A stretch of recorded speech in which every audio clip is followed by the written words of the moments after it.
Hello everybody, it's Sherry here with Lamar Pours, and it is election day afternoon, and I've decided to let all that political stuff go and go to my happy place, my studio, and create. I hope you go on this journey with me and just let that stuff go for the 5 to 7 minutes of this video. Go up into space with me and journey into the stars. So, I've had this idea in my head to do this spiral galaxy, and this is how I achieved my first one. This is Golden's Red and also Artist Loft Red number 2. It's cadmium red. This is Golden's Iridescent Gold Fine, along with my go-to 24 karat gold by Deco Arts. Artist Loft Metallic with Golden Turquoise. And here's my favorite, Extreme Sheen Sapphire by Deco Art. And mix that with some Cobalt Blue. And this is Phthalo Blue by Golden, mixed with Sargent's Deep Space. Apropos, don't you think, for a galaxy painting? Lastly, I have a Bright Green by Liquitex Basics, along with Golden's Teal. Those mixed together. Now, I have flooded the canvas with black base and poured all those colors into one cup. It's called a dirty pour because no rhyme or reason to it. You just make sure that you do your transition colors correctly in that when you're doing a dirty pour instead of making them perfect in that cup. Kind of fun to do.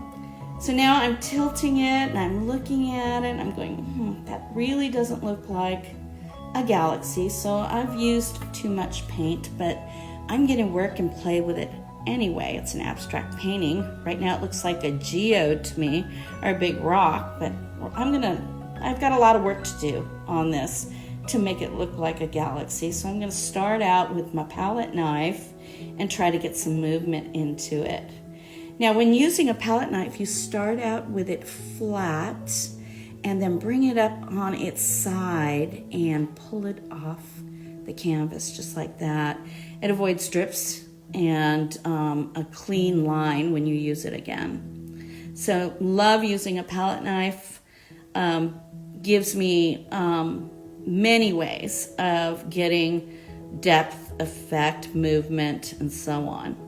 So now I'm throwing white in there. I know this painting needs to be brightened up, and again, no harm, no foul. If it doesn't come out, it doesn't come out. But this is how you learn, by trying new things. And I wanted to do 3 things with that white.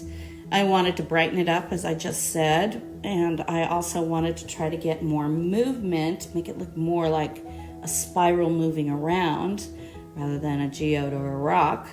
And I also, with the palette knife and the white, I could achieve some movement and depth and perception, because my whole plan in my head was to get that galaxy on the canvas and have it look like you're looking down into it.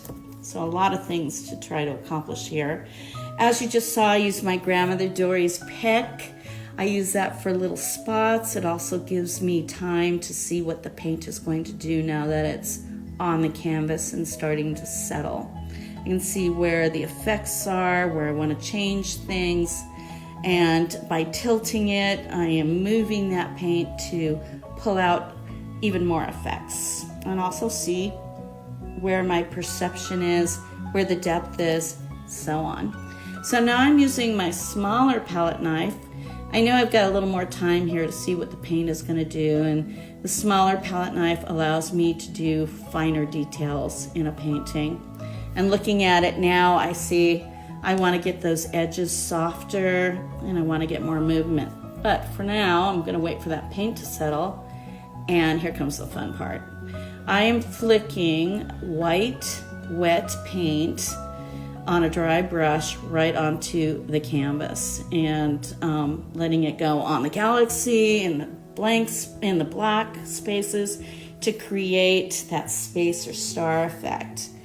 And when it's wet, you can take out the larger spots that are a little too big and play. This is just playing, having fun. Now this is mica powder, and I'm going to show you 3 of them. Mica powder is what paint is before you put liquid in it. In this case, it's mica powder, so this is powdered paint with mica flecks in it. And I normally use this in my resins, but I got this idea in my head. I'm going to flick it on there dry because it's a really shiny powder, and see if I can get that effect of space dust or really golden stars far away, just that whimsical effect. And I'll tell you guys, right now I am having a blast. This is what painting's all about. I'm not thinking about anything but being in that galaxy. I'm in that moment, and it's so much better than being on the internet or watching a TV show. Right now I'm in the zone. I'm just having fun. No pressure, no technique. I'm just creating, and that's a fun, amazing place to be, in my head anyway. It takes me away from it all.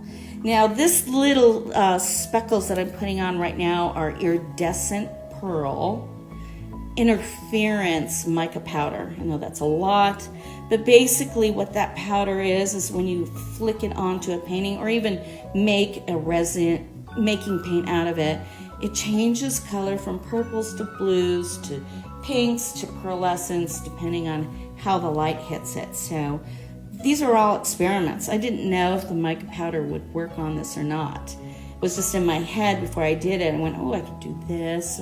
Let me use this and play. And you're watching it right now because it worked. That's the truth. And it just didn't work. It worked extremely well. I've decided, since this galaxy, it's turning into a galaxy, an abstract one, is a little large for this canvas. I also, this is my first one, so I can improve on my, I know what to do to improve on my technique on the next one. So right now I'm smoothing out those edges of the galaxy. I want them to blend in more with that backspace, so that it has a softer, floaty feel to it. A little too sharp right now. Also, by blending it, I know it's hard to see in the video, but it also gives that galaxy more dimension, like two-dimensional, like it's got a shadow underneath it, rather than just flat on the canvas. And also, a palette knife is an amazing tool once you get the hang of it. There's so many things that you can do with it. Just in a few strokes of the palette knife, you can create depth and perception on how you move it. It takes practice, but a great tool, again, like I said, once you get the hang of it. So it's looking like a galaxy to me, enough. I'm about 90% there, and I've got this rule: when I get to about 90%, I just stop, because if I go any further, I have a tendency to just destroy paintings. So I stop at about 90%. I use the torch on it to get any bubbles out, to settle the paint, and I'm going to bring it up and show it to you.